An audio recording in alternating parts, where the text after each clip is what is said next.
What kind of board gamer are you? Well, figure out in 5 minutes with our personality test. Are you like Cole Werhle, designer of Root and Pax Pamir? Or like Jamey Stagmaier, designer of Scythe Wingspan? Or more like Rodder Runs Through or Rodney Smith from Watch It Played? Or perhaps you like to stir up chaos like the War of the Ring designer?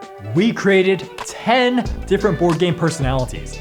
It took about 4 months and hundreds of hours of labor throughout our entire team. With artists we hired, Google admin to run it by, fans. So this is our first test subject in person. I had some dates taken as well, and even some doctor friends. So here's the video all about this personality test. By the way, if you want to take it anytime like these people on Instagram have already, then yeah, go ahead and stop the video, check out the link below. It's down there. I'm gonna split this video into many sections. First, how we came up with the idea of the test, then the 10 personalities explained in depth, then how we actually made the test, then concluding with our final observations after all of this. The idea. I remember trying to get Gryffindor in the Harry Potter Sorting Hat quizzes, or Myers-Briggs that people love to talk about even in academia. In fact, earlier this year while touching grass with a new friend group, I realized that, yeah, personality tests are really fun despite not being always 100% accurate or scientific, but they're fun. It's great structure to learn more about yourself, your friends, talk about it with friends, and just think about how the test was constructed. Do I dare say it kind of feels like a game? So why can't I make one for board games? After all, I have played hundreds of games, I made these stereotype videos, and met all sorts of people in the industry. So yeah, let's make a personality test centered around board gaming. Further research involves snooping on BGG, taking tons of good and bad, very bad personality tests. After that, I knew I could get something decent, but how good could I make it? Here's my criteria. 1, it has to be fun. So it's structured in a way that anyone can take it. If you're a game designer, a hobbyist, or even someone that's played Catan once and still doesn't remember any of the rules like my mom, you can still take the test. More often than not, I don't even know the rules for a game when I'm playing something. That way the test can be taken with friends and you can compare answers. That's fun.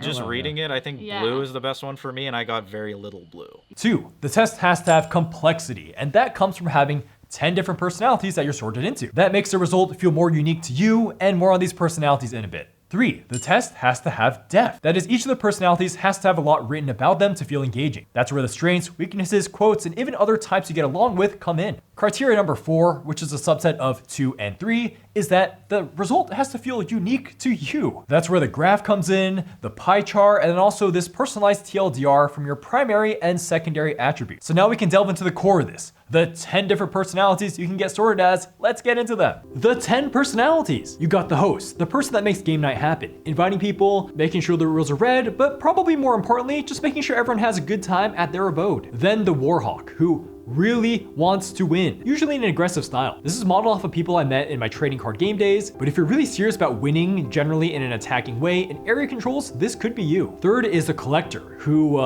just loves to buy board games, but doesn't really play them.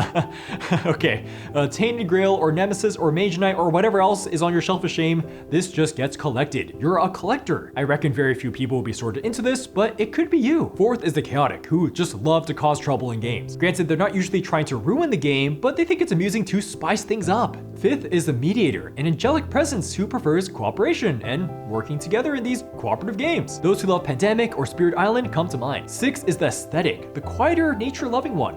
Wingspan and Arc Nova enjoyers unite here. Seventh is the jester, the light-hearted jokester at the table, who will make lots of quips here and there. Doesn't mean they can't enjoy heavier games though. Eighth is the befriender, the great socializer who may lean a lot more towards simpler party games. Those who are totally okay or prefer Monopoly Deal or Mafia adjacent games. If you don't consider yourself a hardcore board gamer but tend to be playing a lot of board games with friends, this could be you. Ninth is the purist, who, well, they know a lot about games and why things work the way they are. Might be a bit of a stickler for rules accuracy, maybe they're writing reviews themselves. This person was almost called a snob, of course as a joke, but I thought that was too mean, so this is staying as the purist. 10th is the storyteller, the classic Warhammer 40k player who's all about attacking, but to have a grand old narrative time, not necessarily to win. They don't have to play TTRPGs like D&D, heck, they could be into history war games.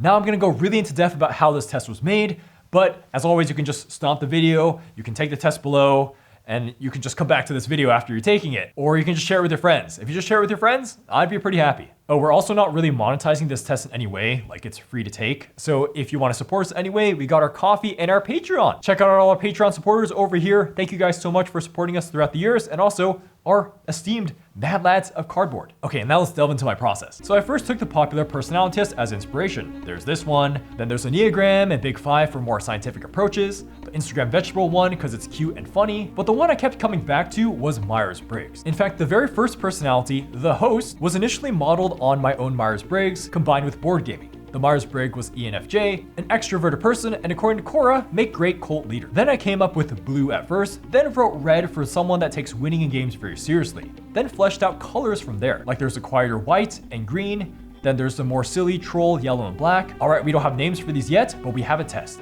Okay, then like the 9 outputs, originally I had colors. Red, you're like aggro. It's like clear for shrink wrap. Okay. So that's like the joke, right? Okay, yeah. And then if you're green, you like nature games. If you're natural, you like hardcore Euros. I haven't said yellow. Black is like chaos. Okay, so to give like more weight to the test, let's not do by color. You know, have you taken Myers-Briggs before? Yeah. It's like, oh, you're the defender, or like you're the sentinel. Sure, yeah. Originally, this was just 9 colors. Then I ran it through the team here, and it became 10 with the storyteller, the ameritrash story-driven gamer that may or may not play a lot of TTRPGs. Then knowing what you could be sorted into, it was time to write questions. I wrote a bunch that were around every facet of the board gaming hobby, from buying, dealing with rules, socializing, winning, and cooperative versus competitive play. After writing about 65, I slowly trimmed it down to what it is now, and assigned multiple values to each question and how each personality would be sorted. To put it in cleaner English, basically as you respond strongly agree to strongly disagree, you can think about it as having balls dropped into all these different cups. And sometimes they're taken out of the cups if you answer in a certain way. That's the math. And so that's kind of what's doing in the background as someone's taking the test. How's it going? You know, just putting things in lists. Yeah, it's like 2:15 or so. I've been working since like 10.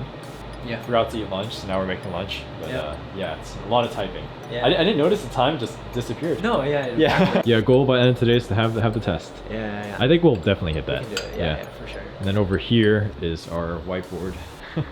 It's been slowly messier and messier, more fleshed out as the day goes on. So like if I go like this. Yeah, it should mess it up, but going back to the start page should... Oh, it credits error. Okay. Maybe I'll try to replicate Daniel. Okay. So I'll be Daniel and I'll do this. That's good content though, right? Yeah. That's That's good content. Yeah. I looking for a new board games to crowdfund. Disagree. Then it was time to test it to tweak the math. Thank you for having me take this. I really enjoyed it. It was super fun. I think this is like such a cool board game test. Like, Nice. personality test. It's meant to be fun. Yeah. So fun, and this result is so fun. Always make sure others are feeling comfortable and safe. Yes. Hey, hold true. I consult my friends. Yeah, right. I don't really understand what this means, but sure. And test it some more. And hire artists. And work on the page. Make it cleaner and shareable. Recommend you 4 games and one you don't like. No, that's too complicated. We'll recommend you 3 games. Let's have a secondary color pairing to feel more unique. So write up a little blurb for all 90 of these. Then turn my personality's feelings towards each other from my initial little diagram here into this Pokemon Interactions official looking chart. Then write in how you might talk to these personalities. All of these quotes of personalities talking to each other are things I've witnessed myself during game night in some shape or form. Lastly was getting the how likely are you to host game night and be a sore loser section, which was heavily inspired by the Instagram vegetable test. This started out as percentages, but pure numbers don't really work so well for specific actions you're doing. Think about the vegetable test giving you chaotic. Well, that's a trait that's very open to interpretation. So after coming up with percentages, I created this line to assign a likelihood to percentages and we were done. Final takeaways. This took a long time. This took a really long time. It was fun, but to not make this test just feel like a throwaway thing and to not make it feel like a bad BuzzFeed test, I had to make sure it was really, really fleshed out. This would just not be possible without years and years of playing board games, talking to people in the community, and also having our artist and design team and our engineer team. Okay, so what are some things I've observed? After testing engaging people's live reactions, everyone loves the final question about backstabbing, which was super amusing, except my mom, which was confused by it. It's a good thing to do, but the question is that when it's done by you, it's a beautiful thing. So you think is really cool. While I created these 10 personalities to cover basically every single aspect of board game I can think of, well, there is going to be some interesting representation in this board game community that's more serious about board gaming. Like many people on Instagram that were sharing the results and designers, mostly fell under 3 categories. The most likely was host, Then secondly was storyteller. Then the third was purist. These results all make sense if you're really into board games, that is posting about it on social media or designing a game for your friends to play. So I wouldn't be surprised that many people that follow our channel here would be lumped into one of these 3 categories. Somehow I got host despite the fact that I almost never host games at my place. I'm always going over to friends' houses and I maybe bring my own games. What is this? I'm a host, I guess. Come over to my place. I just play at my place this weekend, bro. And while today is the official release of the test, it got 2,500 takes in one day when it was getting shared on Instagram. That is incredible. And the in-person results were so fun. The labor felt completely worth it when I heard a complete stranger talk to me at an event and said they were super validated on how they got Jester High and Low Warhawk. That was sick. Or hearing YouTuber and game designers tell me the test was fun. That's awesome, because this was the initial idea. This was meant to be fun. It's not hard science. Obviously, it's a structure to think about things, but yeah, it's not going to be 100% correct. It's just meant to stir up discussion. Again, take it with your friends and laugh about the answers. Happy holidays, right? Anyways, I'm going to be constantly updating this, so your feedback will literally go into making this test better. It's going to be a live, ever-changing thing that is in Shelfside, just always for free in the background running. Eventually, who knows? If this does well, then we could review a game and say, hey, this game is good for these personality types. Lots of things are possible here, and thinking about how this personality test is kind of like a game to a degree, it's time to design my own game. Let's work on that. I have some ideas. See you guys later. Bye-bye.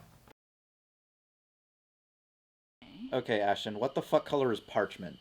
It's like a... It's like a parchment, white? yeah. It's like an old scroll. Okay, then why does parchment have elements of white? Oh, so these are does. secondary... this is your second or third color. Yeah, okay. Yeah. Okay, let's see. Parchment. Great at distracting others. Correct.